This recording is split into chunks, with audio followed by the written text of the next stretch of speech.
Saudara, Presiden Prabowo Subianto berencana mengevakuasi 1.000 warga Gaza ke Indonesia. Misi ini pun menuai berbagai respon. Pasalnya, siapkah pemerintah Indonesia menampung warga Gaza yang terluka? Apa saja yang harus diperhatikan? Kita akan bahas bersama dengan sejumlah narasumber yang sudah hadir ke studio.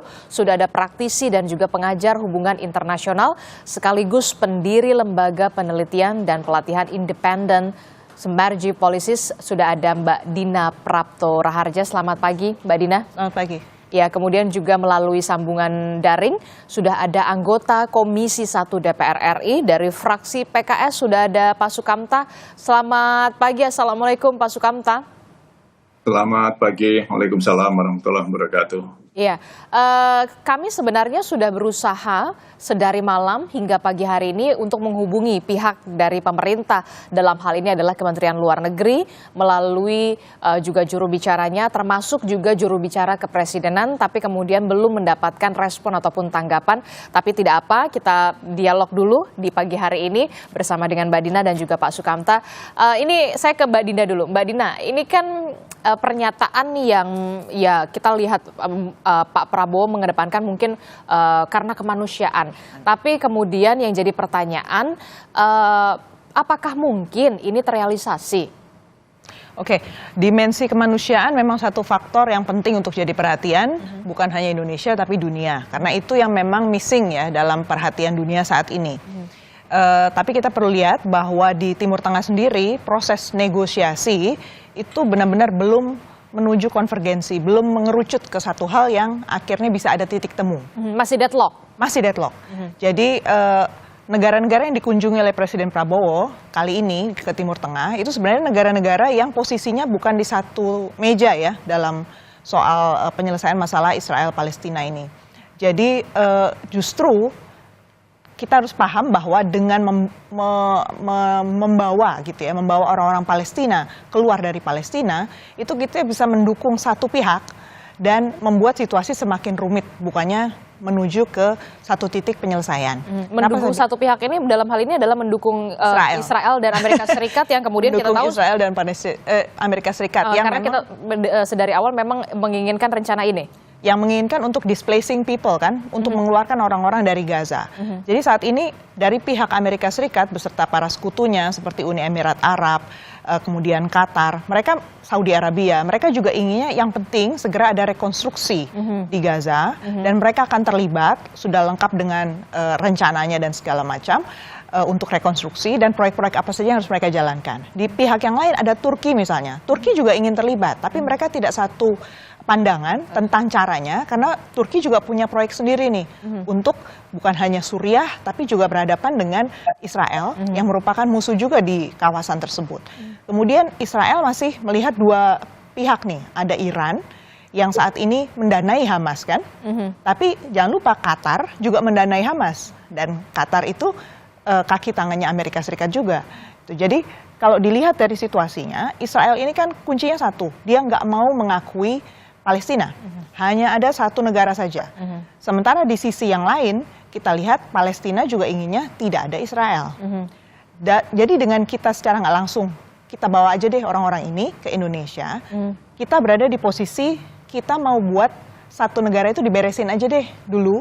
Padahal Gaza itu kalau kita lihat secara fisik ya, kenapa dia jadi satu perhatian dunia? Karena Gaza itu tempat yang full diisi oleh orang-orang Palestina, berbeda dengan tepi barat. Oke. Lalu saat ini kalau kita berpikir mau buat two-state solution, harusnya kan yang kita pikirkan adalah posisi negara-negara yang pro untuk two-state solution, bukan yang satu solution. Dan posisi negara-negara itu sekarang sedang dilemahkan juga oleh Amerika Serikat. Gitu. Jadi kalau kita masuk di momen seperti ini hanya berpikirnya soal kemanusiaan, itu kita miss di gambar besarnya. Belum lagi kalau kita bicara soal teknisnya ya, teknis untuk membawa orang dari Palestina sampai ke sini itu ya. Kalau sebelum kita membahas teknis, itu artinya ya kita apresiasi juga apa yang dilakukan atau diungkapkan oleh Pak Prabowo demi kemanusiaan. Kemudian warga Gaza yang terluka, begitu ya. Dan juga tadi saya sempat mendengar juga syaratnya harus disetujui oleh semua pihak. Kita tahu Indonesia ini berada dalam ini kita kemerdekaan Palestina. Kita sangat mengakui kemerdekaan Palestina. Ketika nanti ini benar-benar direalisasikan, justru malah kontradiktif atau bagaimana? Karena Palestina sendiri kan sebenarnya punya otoritas Palestina. Yang ternyata dari waktu ke waktu selama bertahun-tahun belakangan ini justru dilihat semakin melemah dan terlalu bergantung sama Amerika Serikat. Hamas makanya muncul kemudian menguat sebagai satu kekuatan dan akhirnya melakukan resistensi macam-macam. Karena mereka berpikir harusnya arah kita adalah terpisah dari Amerika Serikat. Istilahnya decoupling gitu kalau istilah international relationsnya ya. Kita berpisah dari Amerika Serikat lah kalau memang betul-betul mau independen. Nah, Palestinian Authority ini baru saja mengikuti kemauan Amerika Serikat dengan menunjuk Perdana Menteri baru. Namanya Mustafa. Dan Pak Mustafa ini adalah orang yang sudah lama dibesarkan di Amerika Serikat. Dia lulusan George Washington University. Dia juga orang lama di World Bank yang dianggap bisa menyenangkan Amerika Serikat. Tapi inilah yang kemudian dilihat oleh pihak Palestina sendiri, internal di dalam itu kan makin terpecah. Mereka lihatnya, loh kok malah nggak ada proses demokratis untuk memilih orang ini, kok tahu-tahu malah pro ke Amerika. Jadi kita malah melihat solusi itu memang kompleks, dan dengan mata kita yang tidak rutin berada di Timur Tengah, apalagi Kementerian Luar Negeri tidak hadir di sini untuk bicara, dan ternyata memang di dalam Kementerian Luar Negeri kan nggak ada divisi khusus yang benar-benar diperkuat ya. Kalau kita konsisten mau melihat isu Israel Palestina kan harusnya ada Direktorat Timur Tengah yang sangat kuat, yang betul-betul didukung oleh Kementerian Luar Negeri. Itu nggak ada sampai sekarang. Jadi kalau kita bicara soal holistik ya, saya pertanyakan soal pendekatan kita yang holistik di Timur Tengah. Karena ini bukan masalah sehari, 2 hari, atau setahun, 2 tahun ini. Kalau kita terlibat masuk, mau nggak mau isu ini akan bertahan selama puluhan tahun.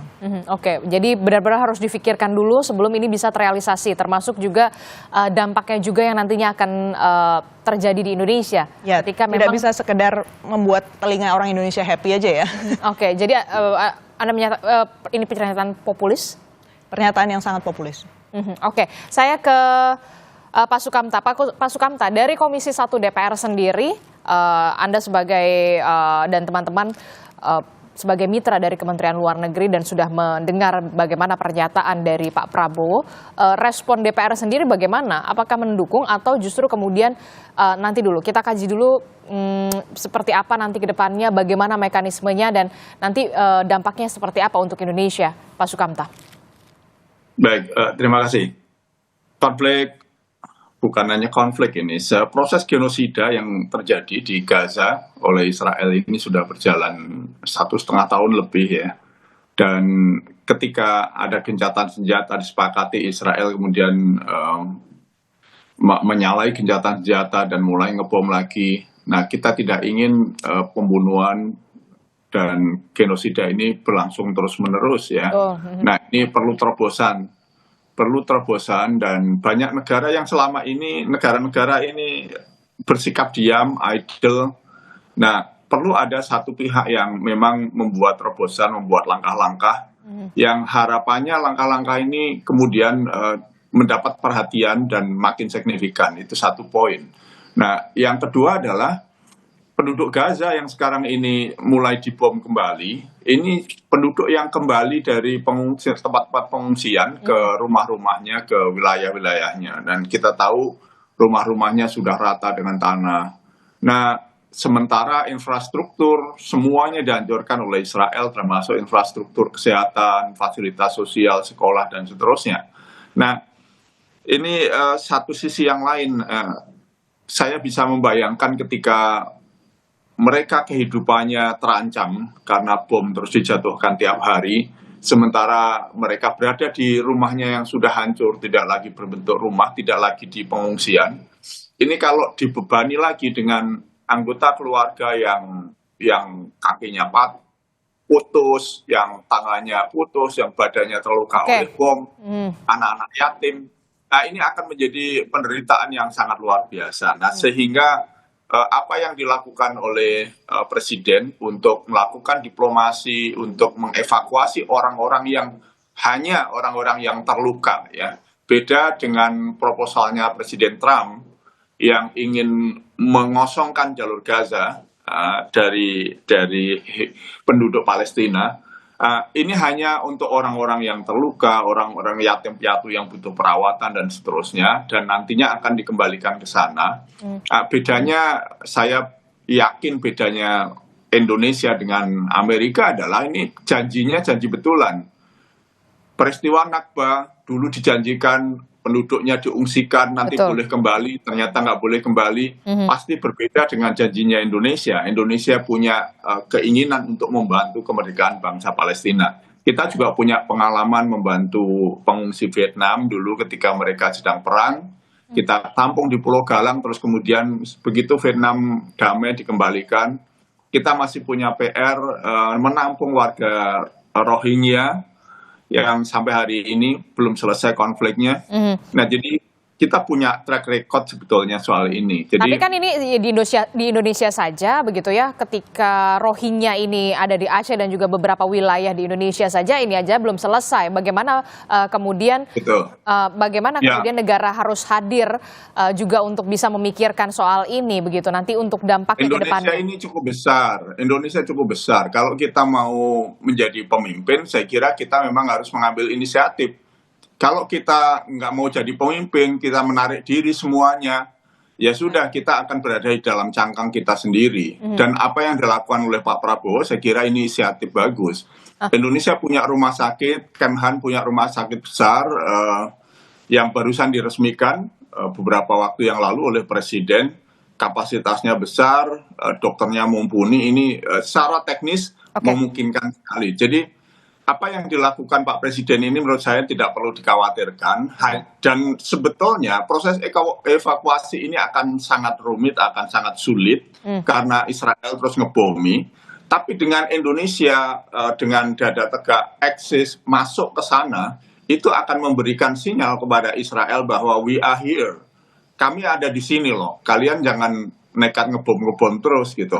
Jadi ini juga satu kode yang diberikan oleh pemerintah Indonesia yang dipimpin Pak Presiden Prabowo ini untuk kepada Israel, jangan mau semena-mena terus gitu. Saya kira ini seperti yang dilakukan oleh Pak Presiden Soeharto dulu waktu Serbia membantai warga Bosnia dengan membangun masjid di Bosnia. Ingin mengatakan Indonesia hadir di sini gitu. Tapi begini Pak, Pak Sukamta, kalau kemudian harus ada negara yang punya terobosan begitu ya. Oke, katakanlah Indonesia berupaya untuk melakukan terobosan ini, salah satunya adalah dengan mengevakuasi, lagi saya underline, warga yang terluka. Jadi tidak perlu dikhawatirkan begitu kalau menurut Anda dan juga teman-teman dari Komisi 1 DPR RI. Tapi kemudian ya, apakah memungkinkan pada justru warga yang terluka? Tidak boleh.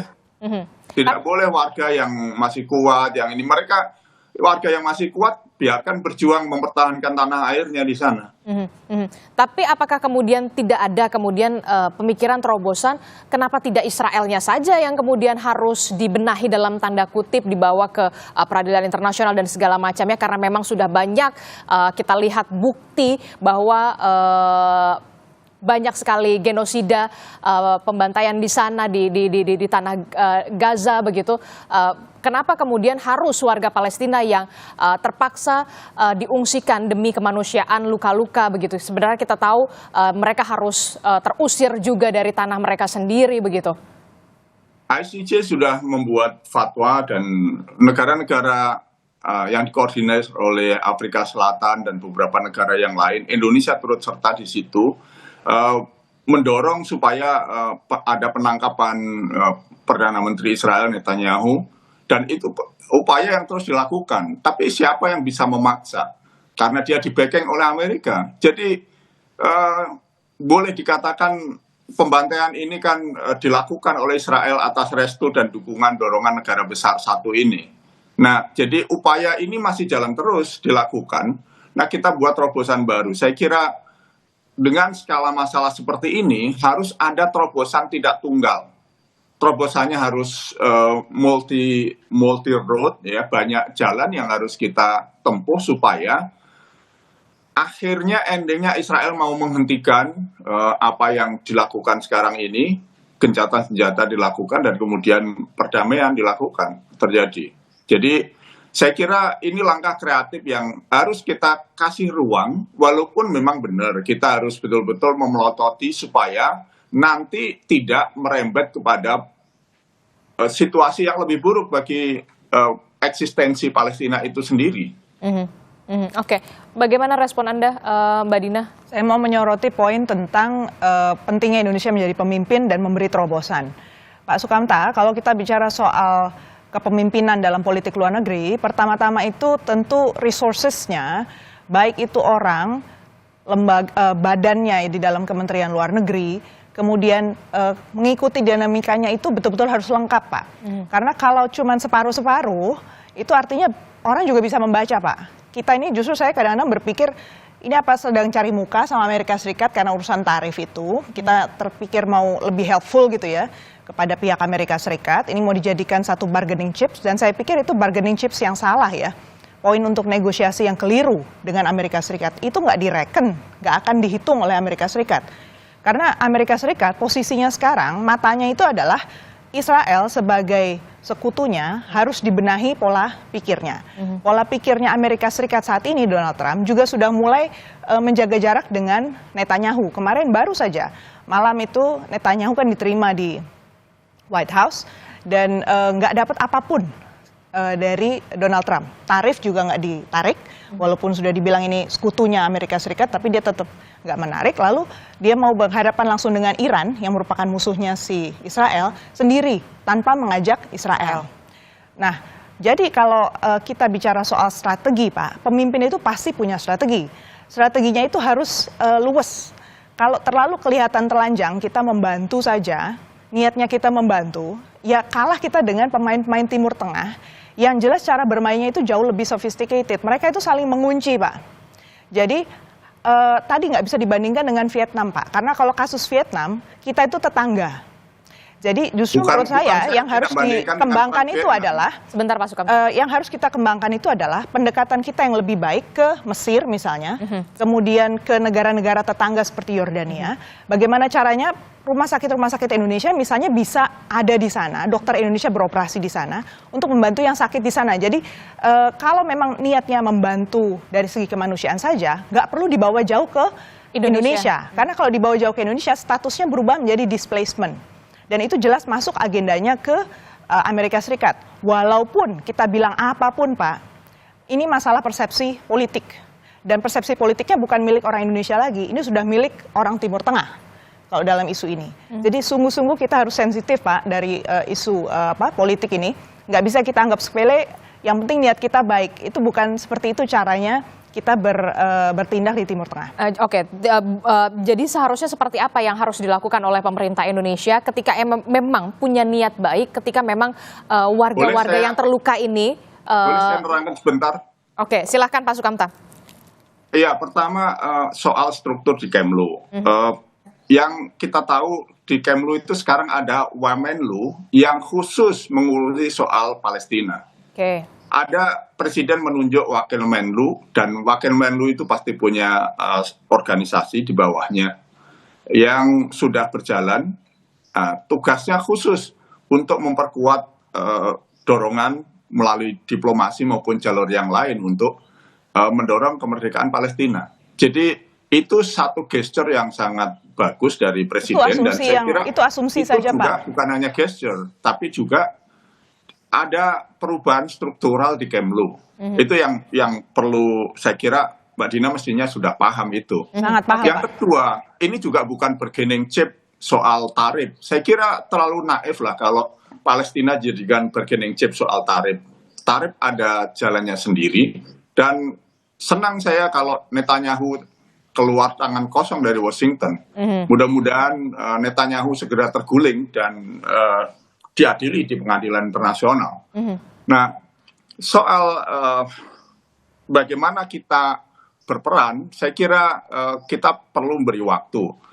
Indonesia sudah membangun rumah sakit di sana dan dihancurkan oleh Israel. Presiden waktu jadi Kemhan itu mengirim satu tim kesehatan yang sampai hari ini masih bertahan di sana. Jadi apa yang dilakukan ini hasil dari evaluasi lapangan yang sudah berjalan hampir 1 tahun ya atau lebih, dari tim yang dikirim oleh Pak Prabowo, tim kesehatan dari yang beliau bentuk waktu beliau menjadi Kemhan, dan ini diperkuat ketika menjadi presiden. Jadi langkah ini bukan langkah tiba-tiba, bukan langkah cari muka, juga bukan langkah sekedar lip service untuk menyenangkan satu dua pihak. Oke. Jadi mudah-mudahan kita berharap adalah nurani Pak Prabowo sebagai presiden. Saya percaya beliau tidak menjadikan persoalan Palestina ini sebagai komoditas politik.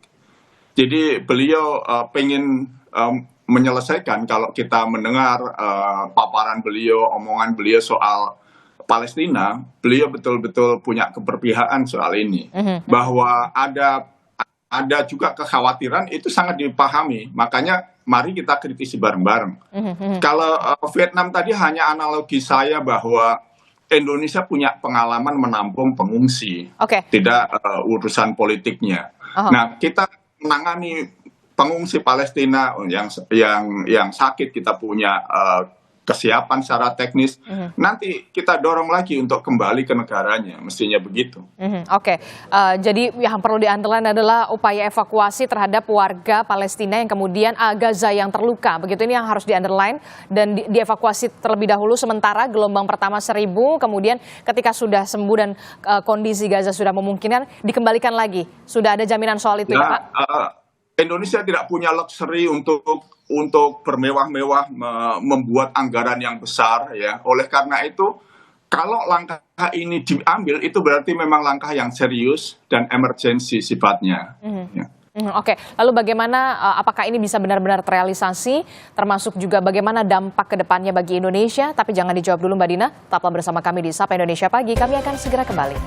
Terkait dengan konflik yang terjadi di Gaza antara Palestina dan juga Israel, sebelumnya kita tahu Presiden Prabowo Subianto merespon bahwa memang ada upaya untuk melakukan evakuasi terhadap warga di Gaza yang terluka untuk dievakuasi ke Indonesia. Sementara di gelombang pertama akan ada 1.000 warga Gaza yang terluka yang nantinya akan dievakuasi sementara. Bagaimana kemudian dampaknya terhadap Indonesia dan seperti apa, apakah ini bisa terrealisasi? Kita masih membahasnya dengan Mbak Dina, kemudian juga dari DPR juga ada Pak Sukamta. Mbak Dina dan juga Pak Sukamta, saya membaca di Harian Kompas ini soal Gaza dan juga Palestina termasuk juga Israel di halaman 4 soal upaya bersama demi Gaza perlu didorong begitu ya. Ada bacaan dari Pak Smith Al-Hadar yang merupakan pengamat Timur Tengah dan penasihat Indonesia Society for Middle East Studies begitu ya. Jika ingin memindahkan warga Palestina untuk sementara waktu, Mesir bisa menjadi jawabannya. Namun Mesir pun tidak percaya jika relokasi benar-benar bersifat sementara.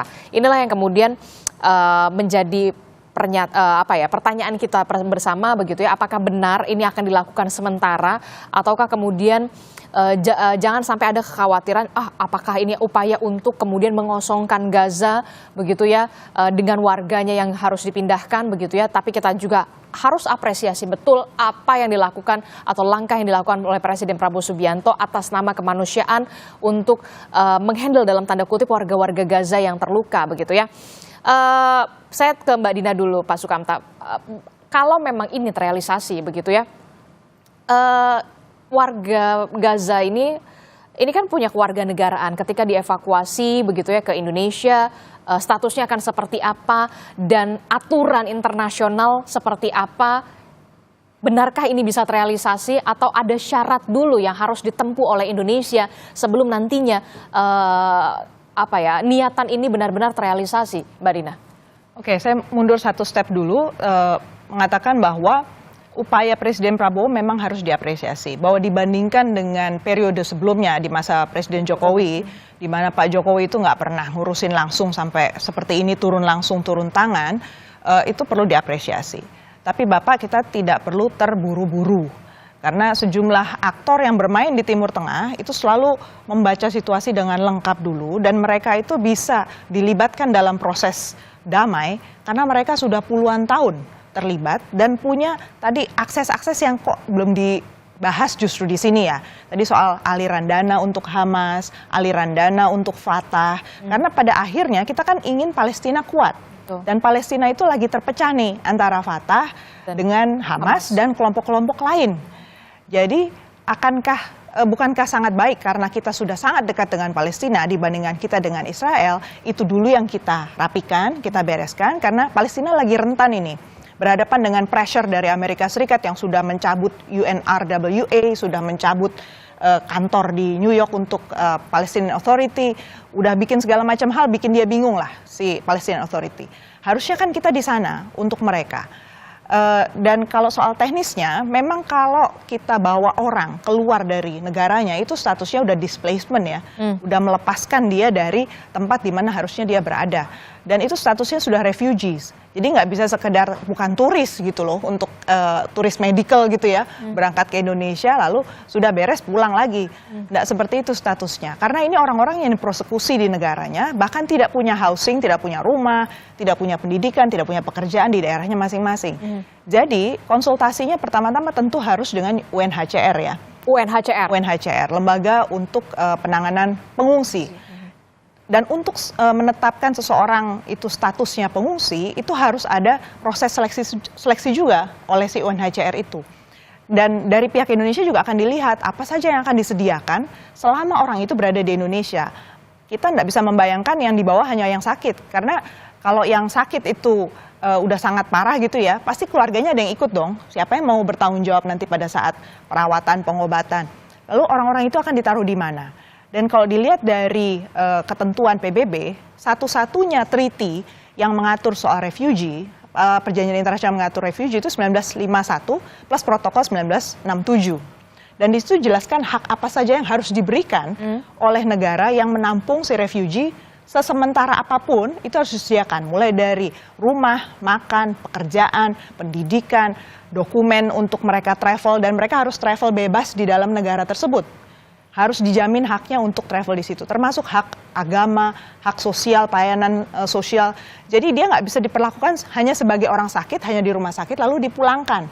Itu harus kita antisipasi kan, hal seperti itu. Makanya kita harus komunikasi betul dengan pihak UNHCR, plus juga harus memikirkan antisipasinya. Begitu kita masuk ke sistem seperti itu, ada presiden seperti itu, dan kita apalagi ternyata kalau UNHCR bilang, oh ini harus masuk ke konvensi 1951 nih, berarti menandatangani. Berarti Indonesia sampai sekarang tidak kita masuk nggak dalam ratifikasi. Jadi kita nggak punya tanggung jawab. Yang penting kalau ada orang datang kemari sebagai pengungsi, kita tidak melempar mereka kembali karena status mereka persekusi kan, dipersekusi. Jadi nggak boleh di refoulement namanya, dikembalikan kembali. Nah, kalau kita udah nerima 1951 kita ratifikasi, artinya segala pengungsi dari segala dunia, kita nggak boleh diskriminasi kan?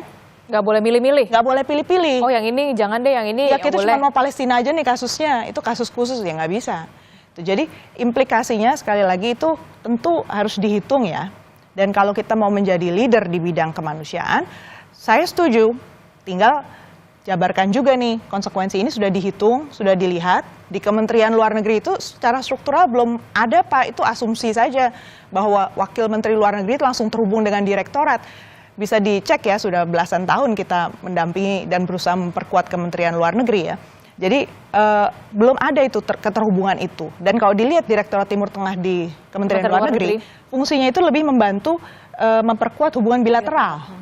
Jadi belum ada yang memegang khusus kasus Israel-Palestina ini untuk penanganan misalnya kemanusiaan.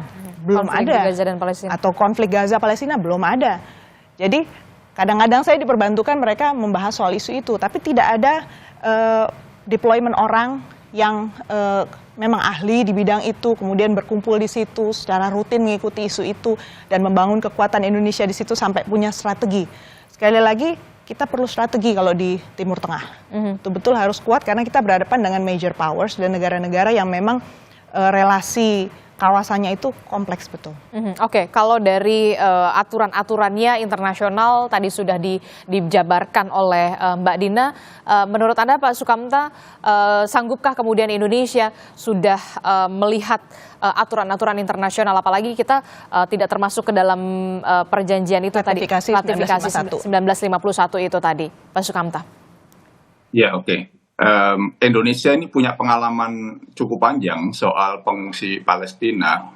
Bukan hanya pengungsi, Indonesia juga begitu konflik meletus, Pak Prabowo itu sejak jadi Menhan kemarin itu mengundang beberapa pemuda Palestina diberi ruang, berikan beasiswa untuk studi di Kemhan, di Universitas Pertahanan di Unhan. Dan itu jumlahnya cukup signifikan. Sampai hari ini masih pada belajar dengan janji nanti setelah selesai mereka kuliah, mereka kembali ke Gaza membangun negaranya. Jadi ini bukan pengalaman yang pertama sebetulnya Indonesia menampung warga-warga Palestina sesuai dengan situasi kondisinya. Kebetulan saja ini sekarang yang diprioritaskan adalah orang yang sakit. Kemarin yang ditampung itu para pemuda yang disekolahkan di sini. Mereka juga bebas kemana-mana, tidak mendapatkan belenggu di sini.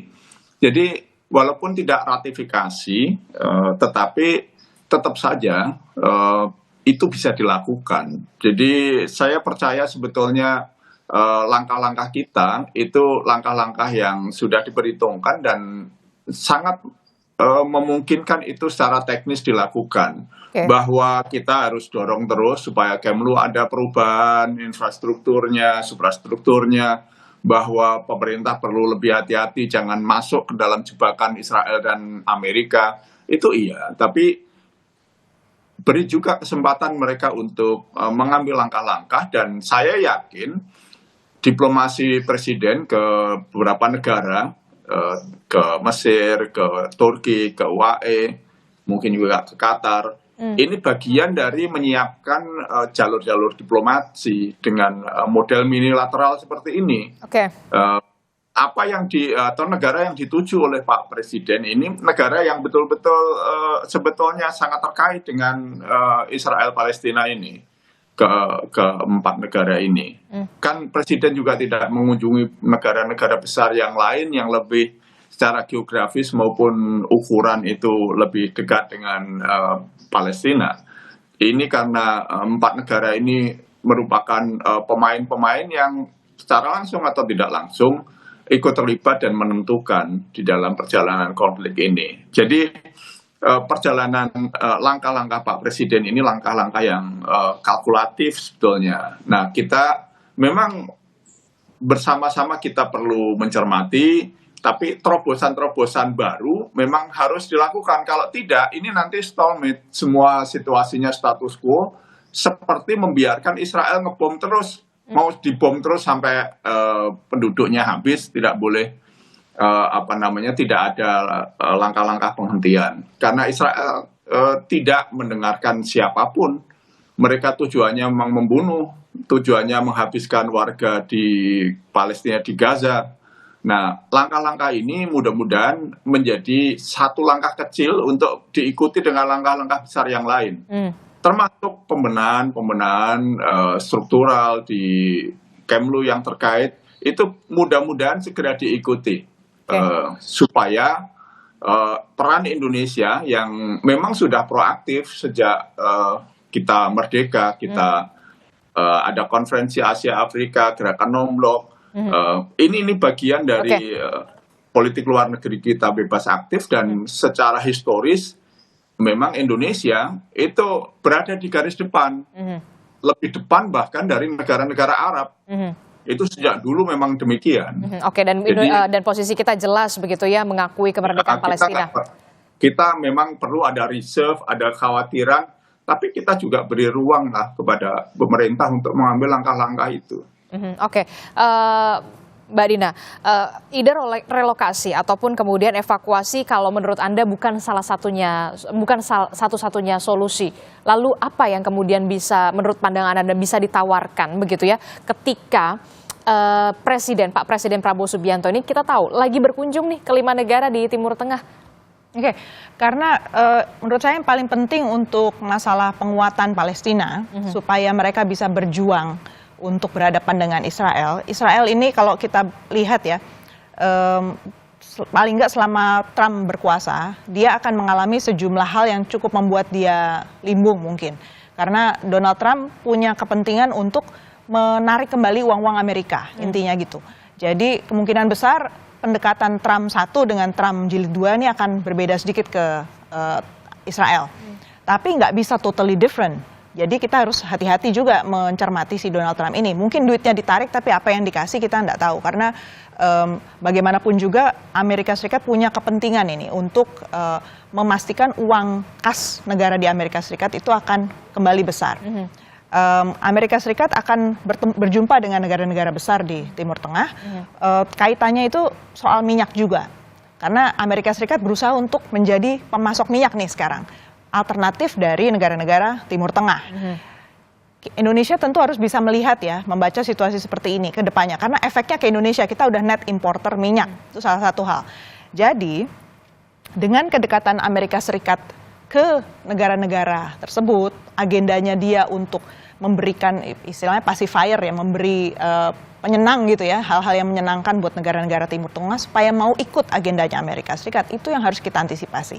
Berarti hubungan bilateral Indonesia dengan Amerika Serikat, duta besar kita, siapapun yang nantinya terpilih untuk Amerika Serikat, itu mau nggak mau harus peka betul melihat segala kesempatan untuk memastikan jangan sampai agendanya itu jadi Amerika Serikat saja. Karena kalau Amerika Serikat kuat, si Palestina akan makin tertekan. Karena dia dipaksa untuk menerima terms agreement. Bagaimana caranya yang kedua supaya Benjamin Netanyahu bisa melemahkan di sana? Pertanyaannya gimana juga caranya mempersatukan antara Fatah dengan Hamas. Nah, di sini pemain-pemain lokal seperti Mesir dan Lebanon, kemudian juga Yordania, itu penting kemudian kita engage. Kita kebetulan kemarin punya relasi baik sama Turki, dan Turki juga punya perhatian nih sama topik ini.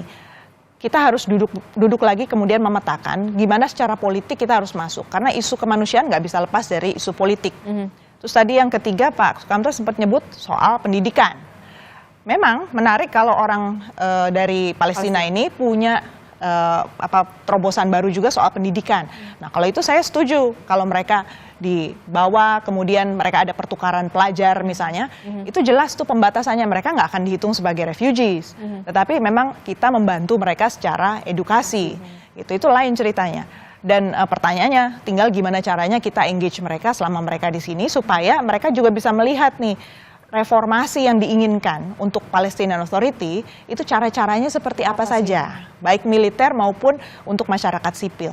Jadi soft power lah Pak, kalau menurut saya yang perlu kita perkuat ke depannya, karena dan itu butuh waktu juga dari pihak Indonesia supaya orang kredibel, ngelihatnya kita tuh kredibel, bukan sekedar sesaat, bukan untuk etalase politik, tetapi memang betul-betul Indonesia invest betul untuk mengubah situasi di Timur Tengah. Oke, ketika ini memang benar terrealisasi dengan tadi Pak Sukamta sudah mengatakan sudah diperhitungkan ketika memang Pak Prabowo sudah menyatakan soal akan mengevakuasi warga Gaza, sudah diperhitungkan semuanya. Anggaplah ini sudah nanti akan terrealisasi. Apa dampaknya untuk Indonesia dan juga warga di sini?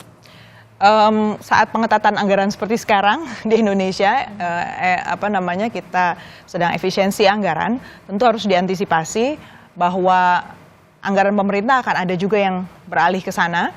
Itu satu. Kemudian yang kedua, tadi kaitannya dengan relasi kita dengan Amerika Serikat. Itu kaitannya nanti dengan apalagi yang akan diminta Amerika Serikat. Saya kok masih merasa bahwa Amerika Serikat itu bukan jenis pihak, apalagi Donald Trump gitu ya, yang mudah diberi gula-gula kemudian sudah happy gitu. Dikasih permen 1. Dia dikasih permen 1 malah mintanya mungkin pabrik permennya gitu kan.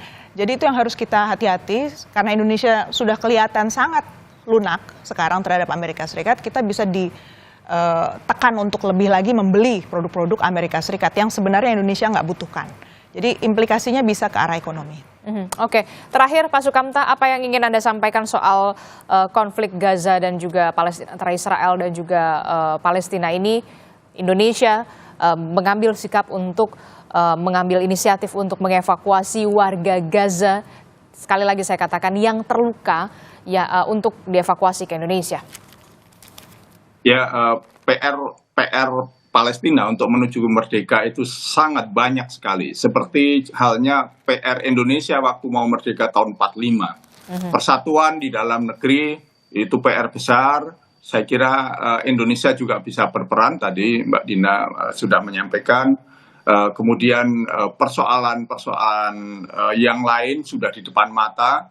Nah, mudah-mudahan kita berharap langkah-langkah kemanusiaan ini itu bukan satu-satunya langkah dan bukan langkah yang pertama dan terakhir.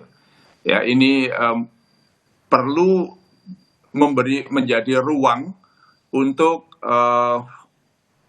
dunia, terutama yang berkonflik, itu untuk melihat bahwa bukan hanya negara Arab kok yang berperan ini, yang ingin konflik ini selesai gitu. Nah, setelah ini mudah-mudahan Indonesia bisa, setelah menunjukkan perannya, inisiatifnya ini, Indonesia bisa berperan lebih lanjut. Ada alasan untuk berkoordinasi lebih erat dengan Mesir, dengan Turki, dengan Qatar, dengan UAE, agar bersama-sama menyelesaikan persoalan kemerdekaan Palestina dan penjajahan Israel ini.